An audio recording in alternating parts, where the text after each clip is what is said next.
नमस्कार मित्रों, आपके अपने YouTube चैनल या DS मास्टर 1.0 में स्वागत है। दोस्तों, हम लोग वर्णमाला विषय पर चर्चा कर रहे थे और आज हम लोग वर्णमाला पर व्यंजन वर्णों पर चर्चा करेंगे। और आज हो सकता है तो इसी वीडियो में व्यंजन को हम समाप्त भी कर दें।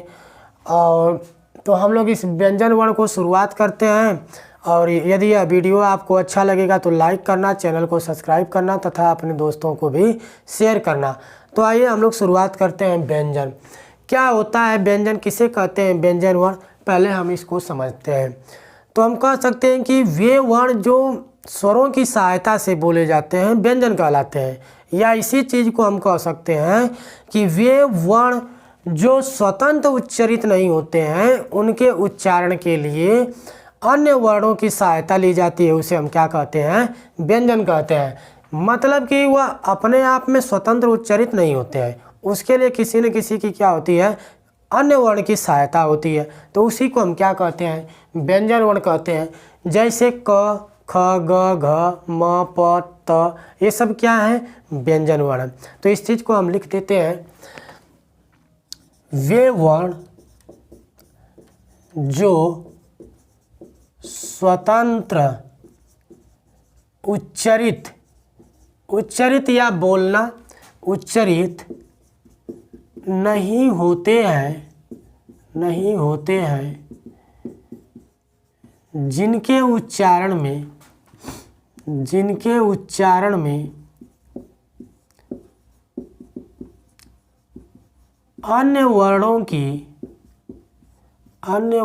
की सहायता ली जाती है या लेनी पड़ती है, ली जाती है, उसे व्यंजन कहते हैं, व्यंजन वर्ण कहते हैं।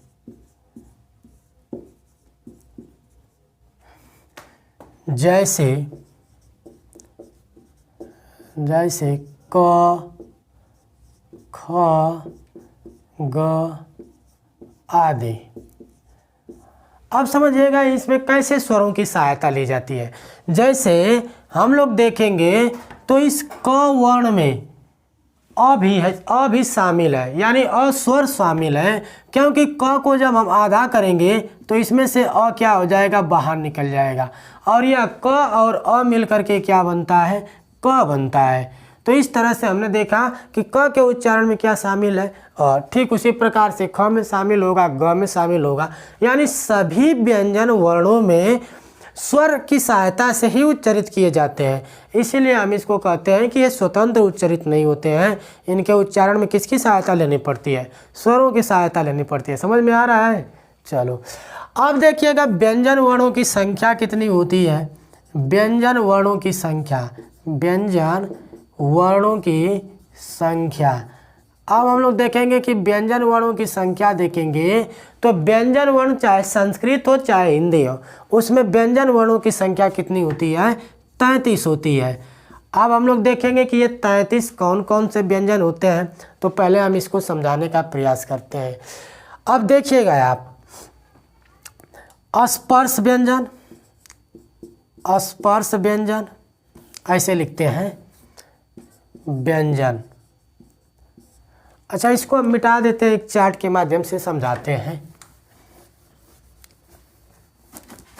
देखिए ये 33 वर्ण कौन कौन से हैं, आप एक चार्ट के माध्यम से समझिएगा, एकदम आपके दिमाग में अच्छे से समझ में आ जाएगा। देखो व्यंजन वर्ण, अब व्यंजन वर्ण को हम लोग देखेंगे 3 भागों में बांट देते हैं। 3 भागों में बांटते हैं। स्पर्श वर्ण, दूसरा अंतस्थ वर्ण, और तीसरा बांट देते हैं ऊष्म वर्ण। मित्रों, इसको मैंने संस्कृत में बताया था कि स्पर्श वर्ण का सूत्र होता है कादयो मावसाना स्पर्शा, और अंतस्थ वर्ण को मैंने बताया था यणोंतस्था, यणोंत अस्था, और ऊष्म वर्ण का जो सूत्र होता है सल उष्माण। तो हम लोग संस्कृत यहाँ नहीं देखेंगे, हम लोग क्या देख रहे हैं, हिंदी देख रहे हैं। तो हिंदी को समझने का प्रयास करेंगे। आनंद आ रहा है, समझ में आ रहा है बच्चे से, समझो। अब देखो ऊष्म वर्ण कितने होते हैं, 25 होते हैं। कितने होते हैं, 25 होते हैं। अंतस्थ वर्ण कितने होते हैं, 4 होते हैं। और ऊष्म वर्ण कितने होते हैं, ये भी 4 होते हैं। और मैंने बताया कि व्यंजन वर्णों की संख्या कितनी होती है, 33 होती है। तो जोड़ो 25 4 29 और 29 4 33। तो इस तरह से व्यंजन वर्णों की कुल संख्या कितनी हो गई, 33 हो गई। अब देखिए कौन कौन इसमें वर्ण आते हैं। तो इसमें हम लोग देखेंगे स्पर्श वर्णों को वर्गीय व्यंजन भी कहा जाता है, क्योंकि स्पर्श वर्णों को वर्गों में रखा गया है। और वर्ग कितने होते हैं, वर्ग कितने होते हैं, 5 होते हैं। कौन कौन से वर्ग होते हैं और कौन कौन से स्पर्श वर्ण होते हैं समझिएगा। क च ट त और प, ये 5 वर्ण हैं, ये 5 वर्ग हैं। कितने वर्ग हैं, 5 वर्ग हो गए। और प्रत्येक 5 वर्गों में कितने वर्ण आएंगे, 5 वर्ण आएंगे। जैसे क वर्ग में क ख ग घ और ञ। इसके बाद च में देखेंगे तो च छ ज झ और य।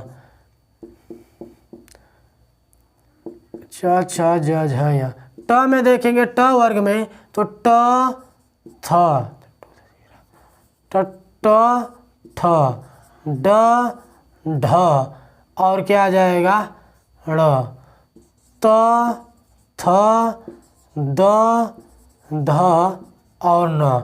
इसके बाद प फ ब भ और म। तो ये टोटल कितने वर्ण हो गए, 25 वर्ण हो गए। टोटल कितने वर्ण हो गए, 25 वर्ण हो गए। दोस्तों इसको हम हलंत भी लिख सकते हैं, ऐसी बात नहीं है, क्योंकि ये अर्ध होते हैं और इसमें जब स्वर मिलता है तो ये पूरे हो जाते हैं। तो इस तरह से हम लोगों ने देखा कि स्पर्श वर्ण कितने हो गए, 25 हो गए। तो 25 ये वर्ण हो गए। और अब देखेंगे कि अंतस्थ वर्ण कौन आते हैं। तो मैंने बताया था इसका सूत्र होता है यणोन्तस्था, और यह यण प्रत्याहार के अंतर्गत आता है। और इसमें हम लोग देखेंगे तो यण प्रत्याहार के अंतर्गत 4 वर्ण शामिल होते हैं, य व र और ल। य व र और ल। तो ये 4 वर्ण कैसे होते हैं, अंतस्थ वर्ण होते हैं। इसके बाद ऊष्म वर्ण को देखेंगे तो मैंने बताया सल उष्माण सूत्र के अंतर्गत आता है। और इसमें हम लोगों ने देखा था कि इसमें 4 वर्ण शामिल होते हैं और सल प्रत्याहार के अंतर्गत शामिल होते हैं। संस्कृत में, हम हिंदी की बात करें क्योंकि मैं संस्कृत भी पढ़ाता हूँ, इसलिए इस संस्कृत की भी बात थोड़ा बहुत कर दे रहा हूँ ताकि आपको वहाँ भी समझ में आएगा। क्योंकि आप जब टेट सुपर टेट की तैयारी कर रहे हैं तो निसंदेह संस्कृत पढ़ना ही पढ़ना है। अगर टेट में नहीं पढ़ेंगे तो सुपर टेट के लिए तो पढ़ना ही पढ़ना है, क्योंकि सुपर टेट में 10 नंबर की संस्कृत आती है। तो इसलिए संस्कृत भी आपको जानना बहुत ज़रूरी है, क्योंकि संस्कृत का सिलेबस बहुत छोटा होता है। जो टेट का है वही सुपर टेट है और पैटर्न भी सब लगभग सेम ही होता है। तो आइए आप संस्कृत भी जानिए और हिंदी भी जानिए। हम लोग देखेंगे ऊष्म वर्ण के अंतर्गत देखेंगे तो इसमें सल प्रत्याहार के अंतर्गत आता है। और इसमें भी 4 वर्ण आते हैं। कौन कौन, स और स, और एक आता है ह।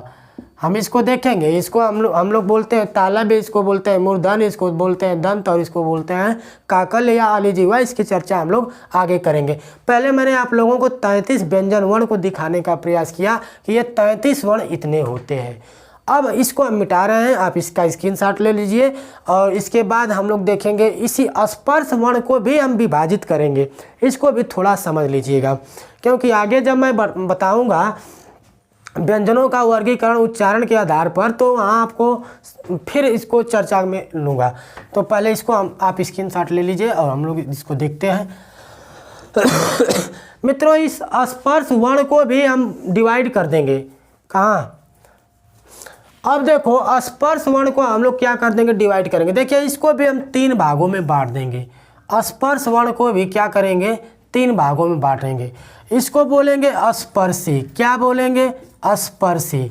इसके बाद स्पर्श संघर्षी, स्पर्श संघर्षी। और तीसरा क्या हो जाएगा, नासिक्य। क्या हो जाएगा, नासिक्य। समझिएगा। ये अब इसमें कौन कौन से वर्ण आएंगे हम लोग समझने का प्रयास करेंगे। देखो या भाई नहीं दिख रहा था क्या है, चलो देखो टीना का चश्मा बनवा लो तुम। अब देखो इधर हम लोग देखेंगे तो देखिए वर्ग मैंने बताया कितने वर्ग होते हैं, 4 वर्ग होते हैं, 5 वर्ग होते हैं, क च ट त और प। अब इसमें मैंने बताया कि प्रत्येक वर्ग में 5-5 वर्ण आते हैं। तो इसमें देखिए क था, ख था, ग, घ और ञ, ये 5 वर्ण हो गए। अब देखो इसको हम बोलेंगे वर्ग का पहला अक्षर, वर्ग का दूसरा अक्षर, वर्ग का तीसरा और वर्ग का चौथा और क वर्ग का 5वां अक्षर। तो इसी तरह से हर वर्ग में 5 वर्ण आएंगे। स्पष्ट हो गया। आइए अब देखिएगा जो स्पर्शी वर्ण होते हैं तो च वर्ग को छोड़कर, किसको छोड़कर, च वर्ग को छोड़कर, किसको छोड़कर, च वर्ग को छोड़कर के, और सभी वर्गों के 5वें वर्ण को छोड़ करके, किसको किसको, च वर्ग को छोड़ना है और सभी वर्गों के 5वें वर्ण को छोड़ देना है। अब बताओ च वर्ग को छोड़ दोगे और सभी वर्गों के 5वें वर्ण को छोड़ देंगे तो कितना वर्ण बचेंगे, इसमें 4 बचेंगे, तो इसमें 4 बचेंगे, इसमें 4 और इसमें 4, तो टोटल कितने बच जाएंगे, 16 वर्ण बचेंगे। तो स्पर्शी की संख्या कितनी हो गई, 16 हो गई। इसी चीज़ को मैं यहाँ लिख दे रहा हूँ। तो इसमें लिखेंगे च वर्ग को छोड़कर, च वर्ग को छोड़कर सभी वर्गों के, च वर्ग तथा, ऐसे लिखेंगे च वर्ग तथा सभी वर्गों के, सभी वर्गों के 5वें वर्ण, 5वें वर्ण को छोड़कर शेष वर्णों को स्पर्शी वर्ण कहते हैं। क्या कहते हैं, स्पर्शी वर्ण कहते हैं। और इसकी संख्या कितनी होती है, 16 होती है, अभी आपको मैंने गिनाया। अब देखिएगा स्पर्श संघर्षी के अंतर्गत, तो स्पर्श संघर्षी के अंतर्गत च वर्ग के प्रारंभ के चारों वर्ण क्या कहलाते हैं, स्पर्श संघर्षी कहलाते हैं। और नासिक्य, तो सभी वर्गों के 5वें वर्ण जो होते हैं वो क्या कहलाते हैं, नासिक्य वर्ण कहलाते हैं। तो इस चीज़ को भी मैं छाप देता हूँ, समझिएगा। देखिए स्पर्शी, स्पर्शी में हम लोग देखेंगे तो स्पर्शी में देखिए स्पर्शी, तो च वर्ग के प्रारंभ के चारों वर्ण क्या कहलाएंगे, स्पर्श संघर्षी। तो 4 ये हो गए, 16 ये 4, 16 4 20, इनकी संख्या कितनी है, 25। तो तीसरा भेद हम लोग देखेंगे नासिक्य, मैंने बताया, क्या बताया, नासिक्य बताया।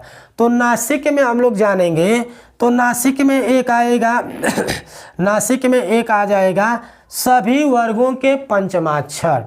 तो इसमें लिख देता हूँ सभी वर्गों के पंचमाक्षर, पंचमाक्षर, पंचमाक्षर मतलब कि अनुनासिक वर्ण यानी 5वां वर्ण, सभी वर्गों के पंचमाक्षर। तो इनकी संख्या कितनी हो जाएगी, 5। जैसे क्या होगा, ण होगा, ण होगा, नहीं, ण के बाद यहाँ आएगा, ण आएगा, इसके बाद न आएगा और म आएगा। तो ये 5 क्या हो जाएंगे, नासिक हो जाएंगे। और इस तरह से स्पर्श वर्णों की संख्या कितनी हो जाएगी, 25 हो जाएगी। आप इसका स्क्रीनशॉट ले लीजिए और हम आगे चलते हैं, व्यंजन के प्रकार पर चलते हैं, यानी व्यंजनों का वर्गीकरण देखेंगे।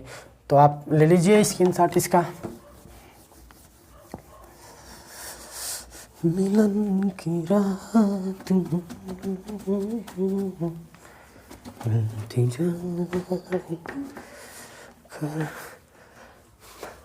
आइए मित्रों, हम लोग देखेंगे व्यंजन वर्णों का वर्गीकरण। क्या देखेंगे, व्यंजन वर्णों का वर्गीकरण देखेंगे।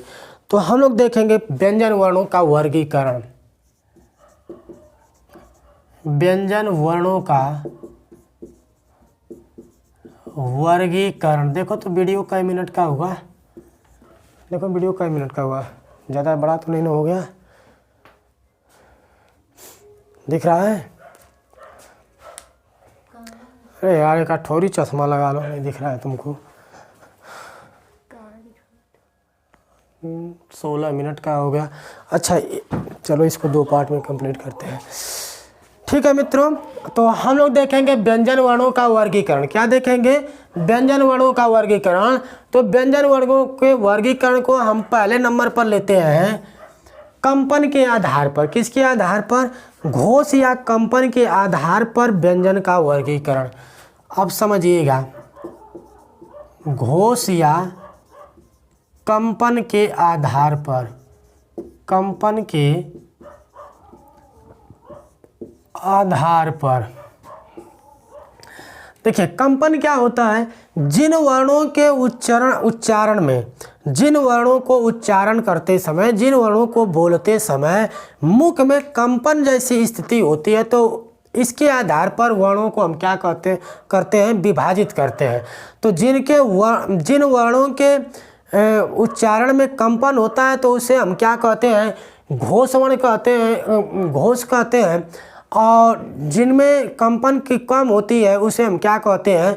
अघोष वर्ण कहते हैं। तो इसके आधार पर वर्ण 2 प्रकार के होते हैं, एक तो घोष वर्ण होते हैं और एक क्या होते हैं? अघोष वर्ण होते हैं। तो आइए इसको हम कितने भागों में बांट देंगे? 2 भागों में बांट देंगे। एक बांटेंगे घोष वर्ण और एक क्या बांटेंगे? अघोष। एक बार देते हैं घोष, और घोष को क्या कहते हैं? सघोष कहते हैं। और एक क्या हो जाएगा? अघोष हो जाएगा। क्या हो जाएगा? अघोष।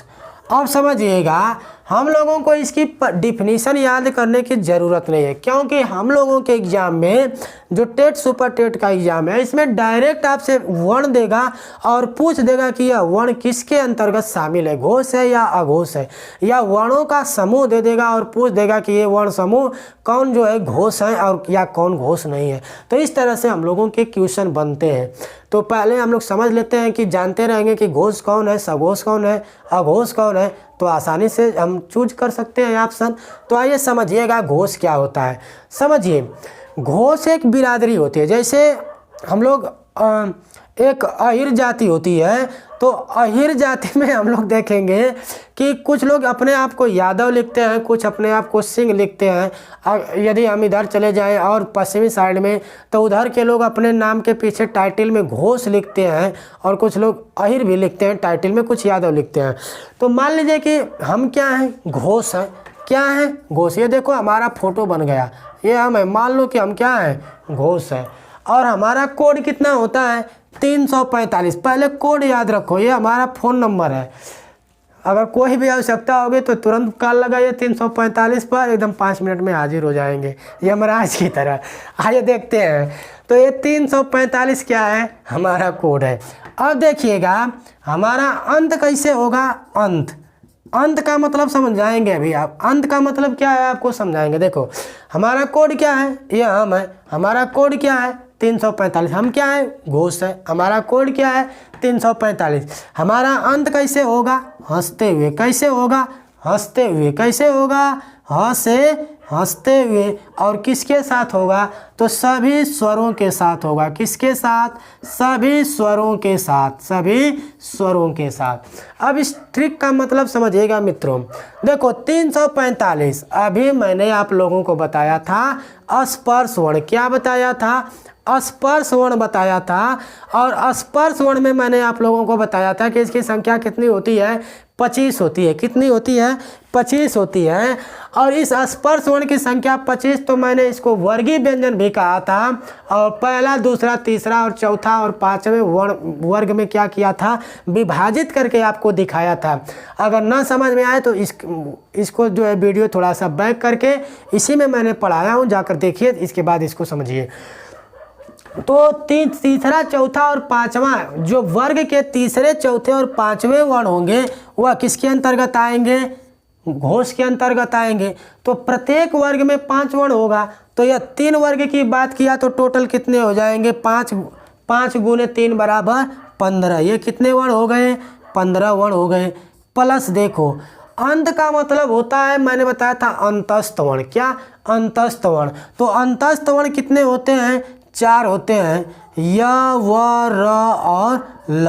य व र और ल, ये 4 क्या हैं? अंतस्थ वर्ण है। इसके बाद ह को भी शामिल करेंगे और प्लस सभी स्वर। क्या? सभी स्वर। और सभी स्वर कितने होते हैं हिंदी में? तो हिंदी में स्वरों की संख्या कितनी होती है? 11 होती है। और संस्कृत में स्वरों की संख्या कितनी होती है? 9 होती है। अब देखिएगा, तो यहाँ से हम देखेंगे तो यहाँ कितने व्यंजन वर्ण आ जाएंगे? 15 4 19, 19 से 20, अर्थात घोष वर्णों की संख्या कितनी हो गई? 20 हो गई। लेकिन मैंने आपको बताया था कि व्यंजन वर्ण कितने होते हैं? 33 होते हैं। तो 20 जब यहाँ कवर हो गए तो 13 स्वाभाविक है कि इसमें आएंगे अघोष में। तो आइए हम लोग समझते हैं कि ये 13 कौन कौन बैठे हैं बेईमान। आइए देखते हैं, इसको थोड़ा सा मिटाने का प्रयास करते हैं। चलिए देखो मित्रों, अघोष यहाँ क्या था? एक शार्ट में लिख देता हूँ, 345 मेरा कोड था 345। इसके बाद अंत कैसे होगा? हंसते हुए किसके साथ? अंत कैसे होगा? अंतस्थ वर्ण, मतलब अंतस्थ वर्ण, और किसके साथ? सभी स्वरों के साथ। हो गया। अब देखो यहाँ 15 मैंने बताया, 1 बताया, प्लस 4 बताया, 15 4 19 1 20। आइए इसको देखते हैं, अघोष वर्ण को देखते हैं। तो अघोष में हम लोग देखेंगे तो यहाँ जब वर्गों के तीसरे चौथे और 5वें वर्ण हो गए तो बचा क्या? पहला वर्ण और दूसरा वर्ण। तो मतलब 12 नंबर, 112 नहीं, केवल 12 नंबर। इसके बाद देखो तो 12 कितने हो गए? 10। अभी कितना चाहिए? 3 वर्ण चाहिए। तो जो ऊष्म वर्ण होते हैं, सल प्रत्याहार के अंतर्गत आते थे, स स स और ह, तो उसको हम शामिल करेंगे। लेकिन उसमें से ह को मैंने जब यहाँ लिख दिया तो कितने बचे? 3 बचे। तो तीनों को छाप लेते हैं, स स और स। देखो छाप लिए। छापने उपने का मतलब केवल इसको छापना है और कुछ छापना उपना नहीं है, क्योंकि इस समय मार्केट में बहुत कुछ छापा जा रहा है। हाँ, तो ये कितने हो गए? 12 और 3 15। 12 3 ओ बेसी हो गया का भाई? 12 नहीं है भाई, इसको वर्गों के पहले और दूसरे वर्ण है। तो ये कितने होंगे? 10 वर्ण और प्लस ये 3 वर्ण, तो कितने हो गए?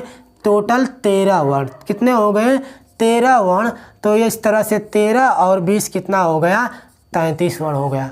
मुझे उम्मीद है कि मित्रों आप लोगों को यह अच्छी से समझ में आएगा।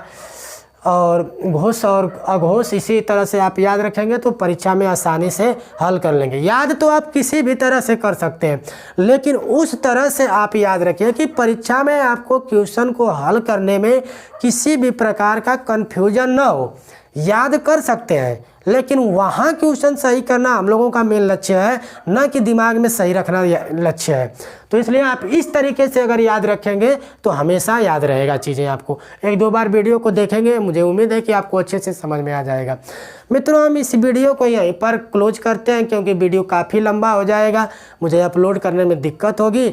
इसलिए हम लोग इसका एक और पार्ट में इसको कंप्लीट करने का प्रयास करते हैं। अभी इसके बाद मैं एक और वीडियो लेकर के आ रहा हूँ। तब तक के लिए नमस्कार, जय हिंद। मिलते हैं एक नए वीडियो के साथ।